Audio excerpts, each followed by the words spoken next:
Hello and welcome to IB Times TV. I'm Marisa Christian. Today I'm speaking with our freelance reporter from Cairo, Daria Solovieva, to talk about the crisis in Egypt. Daria, how are you? I'm good. Hi, Marisa. Tell me a little bit about your surroundings. Where are you now? I'm in a residential neighborhood of Zamalek, which is about a mile away from Tahrir Square, and it's actually just behind me, a few meters away, is a major site of the bridge where the bulk of the clashes took place last Friday during the Day of Rage. I know last week we saw a string of violence on the streets in Egypt. Reports claim that some 900 people were killed following the military's attempt to disperse demonstrations in support of ousted President Mohamed Morsi. This week, the Egyptian military has extended its crackdown on supporters of the ousted president, arresting leaders of the Muslim Brotherhood. What is the military's intentions with these arrests? Well, the military has been conducting a wide-ranging crackdown on the Muslim Brotherhood and the former leaders. So the supreme leader of the Muslim Brotherhood has been arrested over the last few days. A lot of the Islamist networks have been closed down.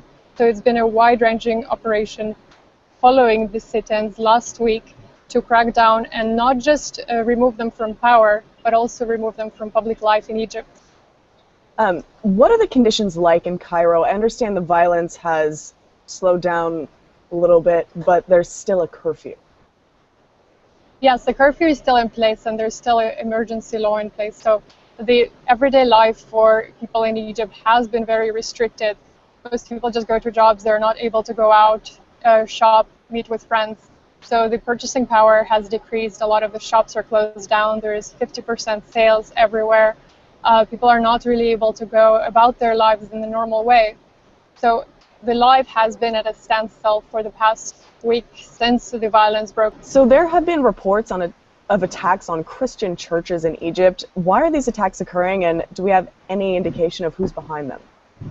Yes, I've spoken to several human rights advocates and Christian activists who are saying that there's been an unprecedented rise in violence against Christian communities around Egypt.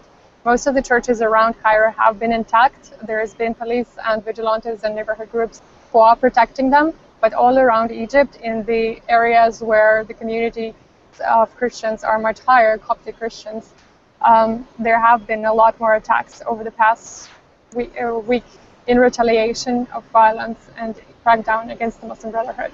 So the government and the Christian communities are saying that these are retaliations by the Muslim Brotherhood against the Christian community, but still there is not conclusive evidence that these are in fact the Muslim Brotherhood organized on an organizational level, that these could be also Islamist groups or thugs or unidentified members.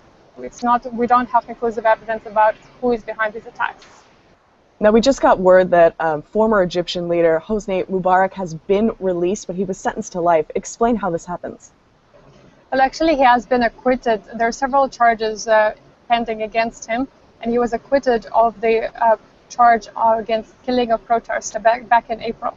The reason that he has been released now is there are several charges that were brought up against him by the prosecution during the Morsi government, including charges of corruption and embezzlement of Al-Ahram and a few publishing houses. So the reason that he is being released now is a legal technicality because he has been in pre-trial detention for over 2 years, and so that he's being released now. But because of the political situation now, he cannot be seen walking around, and there's absolutely nothing for the current interim government to win by releasing Mubarak. He's put in house arrest. That's where he will be.